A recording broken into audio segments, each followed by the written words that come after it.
चीन के पीछे भाग जाते हैं, वहाँ से हमें कुछ नहीं मिला।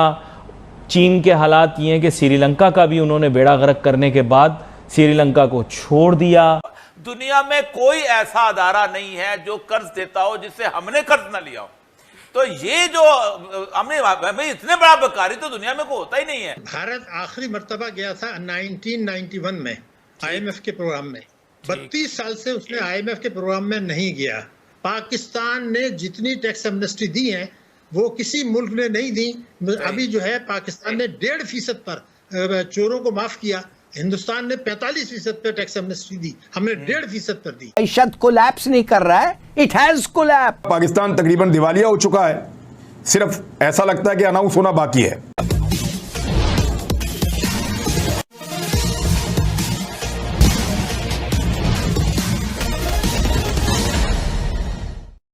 ऐसा कोई देश या अंतर्राष्ट्रीय संस्था नहीं है जिससे पाकिस्तान ने कर्ज नहीं लिया है। जी हाँ, यह कहना है पाकिस्तान की मीडिया का। पाकिस्तान को सबसे ज़्यादा भरोसा चीन पर था, लेकिन पाकिस्तानी मीडिया यह स्वीकार कर रहा है कि जब चीन श्रीलंका की मदद नहीं कर पाया तो फिर वह पाकिस्तान का क्या करेगा। भारत ही श्रीलंका जैसे पाकिस्तान की मदद कर सकता है। दूसरी तरफ भारत के बारे में यह भी कहा जा रहा है कि भारत केवल एक बार IMF के पास गया था और फिर वह पीछे मुड़कर नहीं देखा। भारत की बढ़ती हुई अर्थव्यवस्था और पाकिस्तान के खस्ता हाल की कहानी आइए आगे सुनते हैं। चीन के पीछे भाग जाते हैं, वहाँ से हमें कुछ नहीं मिला। चीन के हालात ये हैं कि श्रीलंका का भी उन्होंने बेड़ा गर्क करने के बाद श्रीलंका को छोड़ दिया। उसके बाद अगर दूसरी जानिब देखें तो हम व्लादिमीर पुतिन के पास पहुंच गए, तो वहाँ भी हम जाकर गए, हमें कोई टका नहीं मिला और अब हम वेस्ट के साथ निगोशिएट करने पर दोबारा से मजबूर हो गए। हमारे पास कोई रास्ता नहीं है क्योंकि हम खुदकशी कर चुके हैं। मैं आपको बता दूं, दुनिया में कोई ऐसा अदारा नहीं है जो कर्ज देता हो जिससे हमने कर्ज ना लिया हो। तो ये जो हमने भाई इतने बड़ा बेकारी तो दुनिया में कोई होता ही नहीं है। देखिए मोहतरम, मैं पहले आपको ये बताऊं कि भारत आखिरी मर्तबा गया था 1991 में IMF के प्रोग्राम में। 32 साल से उसने IMF के प्रोग्राम में नहीं गया। हमारा बांग्लादेश जो है वो 2011 के बाद से IMF के प्रोग्राम में नहीं गया। और जैसे अभी आपने फरमाया कि 1958 से अब तक हमने 22 प्रोग्राम किए हैं 64 साल में। हर 3 साल में एक प्रोग्राम हम करते हैं। अब 1993 से अब तक 7 प्रोग्राम हुए हैं। तो आखिर हमें क्या मुसीबत पड़ी है, इन मुल्कों को क्यों नहीं पड़ी? तो ये जो अमेरिका का मकसद है अब आजकल न्यू ग्रेड गेम के तहत पाकिस्तान को गैर मुस्तहकम करना, पाकिस्तान की मईशत को कमजोर रखना, ये तमाम मकासद हैं। और हमारी हुकूमतें और हुक्मरान कॉन्शियसली और अनकॉन्शियसली उसमें मुआवनत करती रही हैं। इस बात के दस्तावेजी सबूत मौजूद। पाकिस्तान ने जितनी टैक्स एमनेस्टी दी है वो किसी मुल्क ने नहीं दी। अभी जो है पाकिस्तान ने 1.5% पर चोरों को माफ किया, हिंदुस्तान ने 45% पे टैक्स एमनेस्टी दी, हमने 1.5% पर दी। कि खतरे की घंटी बज गई है पाकिस्तान के लिए। पाकिस्तान तकरीबन दिवालिया हो चुका है, सिर्फ ऐसा लगता है कि अनाउंस होना बाकी है। कि खतरे की घंटी बज गई है पाकिस्तान के लिए और ज़रे मुबादला के ज़खायर कम तरीन सतह पर पहुंच गए हैं। पाकिस्तान की मईशत डूब रही है, बहुत बुरी तरह डूब रही है। और इस वक्त ना हमारे पास पैसे हैं गंदम मंगवाने, ना हमारे पास पैसे हैं कि कपास को हम अपनी इंडस्ट्री के लिए इंपोर्ट करें। ये है ऐसा सिचुएशन। आप मुझे बताएं 200 रुपया हो गया डॉलर और आप पूछिए मईशत का हालत है। मैं आपको कहता हूं मईशत कोलैप्स नहीं कर रहा है, इट हैज कोलैप्स। इसलिए कि IMF ने कह दिया है उनको कि हमारे पास मत आओ। कुवैत 18 तारीख को अनऑफिशियल टॉक्स के लिए आओ मत, फैसला पहले करो, सब्सिडीज को खत्म करो, तेल की कीमत बढ़ाओ, पावर की कीमत बढ़ाओ, उससे तुम्हारी महंगाई 15 या 20% बढ़ती है बढ़े। और अगर रिवोल्ट होता है लोगों में, लोग बाहर आते आए। हर हुकूमत ये समझती है कि उसका फर्ज है कि वो IMF के पास जाए, लेकिन जो नुकसान पहुंच गया बेयकीनी से, एतमाद का बुरान से, मायूसी से, बददिली से, हम जो चुंगल में फंस गए और हमें अब एतमाद नहीं रहा कि हमारे जो फैसले हो रहे हैं वो पाकिस्तान के मुफाद में हो रहे हैं या किसी और के, ये जो नुकसान है। हाँ ठीक है, बिल्कुल। अच्छा ये मुझे बताइएगा कि IMF का पैसा तो हम रखते हैं पार्क करके और उसके बदले में हमें एक खास किस्म की लीवरेज मिल जाती है और हम अल्ले तल्लों के लिए कभी मंशा से कर्ज ले, कभी इंटरनेशनल जितने फाइनेंशियल इंस्टीट्यूशन के कर्ज दे। मैं उसने देखा सिद्दीकी साहब, दुनिया में कोई ऐसा अदारा नहीं है जो कर्ज देता हो जिससे हमने कर्ज ना लिया हो। तो ये जो हमने भाई इतने बड़ा बेकारी तो दुनिया में को होता ही नहीं है।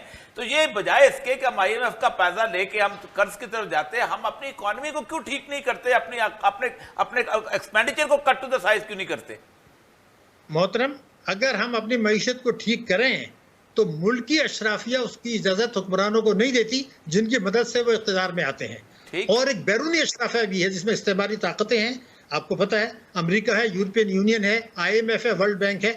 वो अब एक ऐसी पॉलिसी बनाते हैं कि इख्तियार में आने के लिए हमें उनकी मदद चाहिए। देखिए मोहतरम, मैं पहले आपको ये बताऊं कि भारत आखिरी मर्तबा गया था 1991 में IMF के प्रोग्राम में। 32 साल से उसने IMF के प्रोग्राम में नहीं गया। हमारा बांग्लादेश जो है वो 2011 के बाद से IMF के प्रोग्राम में नहीं गया। और जैसे अभी आपने फरमाया कि 1958 से अब तक हमने 22 प्रोग्राम किए हैं 64 साल में। हर 3 साल में एक प्रोग्राम हम करते हैं। 1993 से अब तक 7 प्रोग्राम हुए हैं। तो आखिर हमें क्या मुसीबत पड़ी है, इन मुल्कों को क्यों नहीं पड़ी? हो गए कान से पकड़ के IMF को बाहर निकाल दिया, आज वो इज्जत से जिंदगी गुजार रहे हैं। हमारा मामला जो है शाह साहब, आप जाहिर बात है इतने बड़े नाकद रहे हैं, ये 1 महीने में टर्मोइल जानबूझ के क्रिएट किया गया था कि हम IMF में और ज्यादा तरीके से घुटने में झुक जाए उसके आगे। कि हमें जो कर्जे दिए गए थे पाकिस्तान उनको अदा करने का पाबंद नहीं है। यह अमेरिका की सुप्रीम कोर्ट का फैसला है और एक से ज्यादा फैसला कि जो पैसे अवाम के बजाय आपने अपने सियासी मफादात के लिए दिए फिर आप उनसे वसूल कर लें। तो ये तो फैसला है, लेकिन वो जिंदा कौमें करती हैं, वो कौमें करती हैं जो हकीकत और कौम में एतमाद होता है। भारत सरकार के चीफ इकोनॉमिक एडवाइजर यानी मुख्य आर्थिक सलाहकार श्री V अनंत नागेश्वरन का कल का भारत की अर्थव्यवस्था के बारे में दिया गया बयान पर अगर आप लोगों ने ध्यान दिया होगा, जिसमें उन्होंने कहा है कि रूस यूक्रेन युद्ध के कारण पूरी दुनिया की अर्थव्यवस्था पर नकारात्मक प्रभाव पड़ा है। दुनिया की अर्थव्यवस्था सुस्ती का शिकार हो गई है।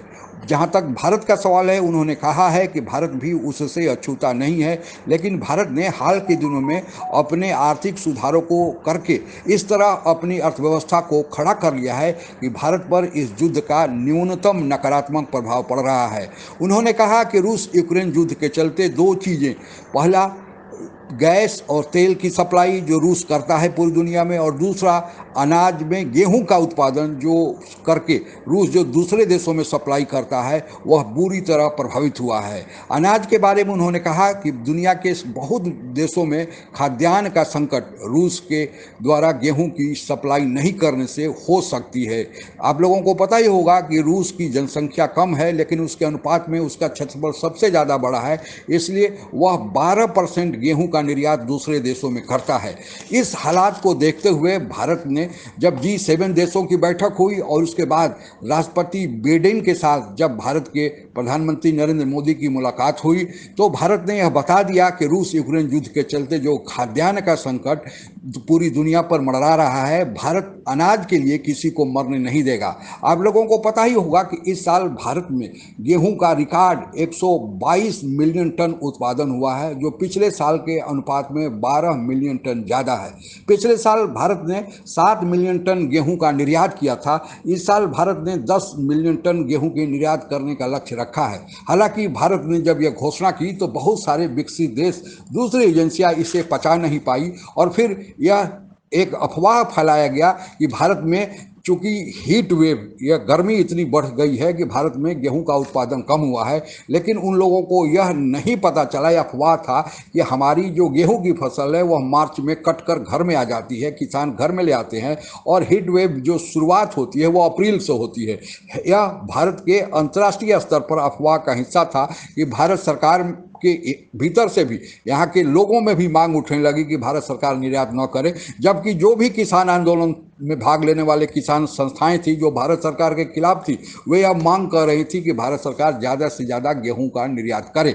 भारत सरकार इस पर ध्यान दे रही है और उन्होंने कहा कि एक साथ नहीं, धीरे धीरे हम गेहूं को निर्यात को बढ़ावा देंगे और भारत अफगानिस्तान, श्रीलंका, यहाँ तक कि तुर्की, सऊदी अरेबिया, यूएई आदि देशों में निर्यात भारत कर रहा है और भारत जो आश्वासन दिया है वह अपने आश्वासन को पूरा करेगा। जहां तक कुल मिलाकर आर्थिक स्थिति का भारत का सवाल है, भारत की आर्थिक स्थिति के बारे में अभी हाल के दिनों में रिजर्व बैंक ऑफ इंडिया ने यह कहा है कि 2022-23 में जो उन्होंने अनुमान रखा था कि भारत की विकास दर 8 से 8.5 तक जाएगी, वह अब रूस यूक्रेन युद्ध के लंबे समय तक चलते रहने का 7.2 से लेकर 7.6 तक होगी।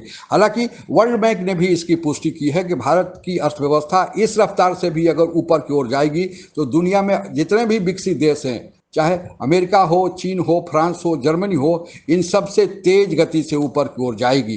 तो यह भारत के लिए एक बड़ी अच्छी बात है। हालांकि पाकिस्तानी मीडिया में जो चर्चा हो रही है कि आखिर क्या कारण है कि भारत पाकिस्तान दोनों एक साथ प्रगति के मार्ग में 1947 से चले, भारत आगे की ओर निकल गया और पाकिस्तान कर्जदार हो गया, और कर्जदार ऐसा हो गया कि दुनिया में ऐसा कोई देश या वित्तीय संस्थाएं नहीं बची है जिससे पाकिस्तान ने कर्ज नहीं लिया। यह भी कहा जा रहा है कि भारत केवल एक बार 1990 में आईएमएफ के पास कर्ज के लिए गया था। उस समय हमारे देश में स्वर्गीय चंद्रशेखर की सरकार थी और आईएमएफ ने तो केवल शर्त ही नहीं रखा था बल्कि कहा था कि भारत सरकार को सोना गिरवी रखना होगा, और उसे भारत में गिरवी रखने से ही भरोसा नहीं था। उन्होंने कहा कि यह सोना इंग्लैंड में ले जाकर वहां पर गिरवी रखना होगा। भारत सरकार की बड़ी बेइज्जती हुई थी और एक बार भारत सरकार ने आईएमएफ से कर्ज लिया और फिर 1991 से प्रधानमंत्री नरसिम्हा राव और मनमोहन सिंह वित्त मंत्री की जो जोड़ी आई और तब से भारत की अर्थव्यवस्था में सुधार और तेजी का जो लक्षण शुरू हुआ वो आज तक जारी है और आने वाली सभी सरकारें उसको आगे बढ़ा रही है। भारत के लिए एक बड़े अच्छे और गौरव का समय है कि हम जो भारत में यह हिंदू मुसलमान, मंदिर, मस्जिद या फिर किसान आंदोलन में जो भ्रम और तरह तरह के बुर्का के बारे में जो विवाद पैदा किया जा रहा है, दरअसल यह असल में विवाद पैदा किया जा रहा है कि भारत की आर्थिक व्यवस्था पर नुकसान पहुँचाया जाए, क्योंकि जब यह खबरें बाहर जाएगी तो दूसरे देश जो भारत में निवेश करना चाहते हैं, भारत से व्यापार करना चाहते हैं, वे लोग समझेंगे कि भारत निवेश के लिए सुरक्षित स्थल नहीं है, भारत में कानून और व्यवस्था की समस्या है। भारत सरकार इसको हटाकर आगे बढ़ रही है और यही कारण है कि भारत में जितने भी देश हैं, ऑस्ट्रेलिया हो, जापान हो, यूके हो, यूएई हो, सऊदी अरबिया हो, सभी भारत के साथ फ्री ट्रेड एग्रीमेंट कर रहे हैं, भारत के साथ द्विपक्षीय व्यापार करना चाह रहे हैं। भारत सरकार अब तक कामयाब रही है और दुश्मन जो अफवाह फैला रहे हैं, सामाजिक वैमनस्य का नारा दे रहे हैं, वे विफल रहे हैं और हम लोग अगर मिलकर रहेंगे तो ऐसे ही विफल करते रहेंगे। आज के लिए बस इतना ही। जय हिंद।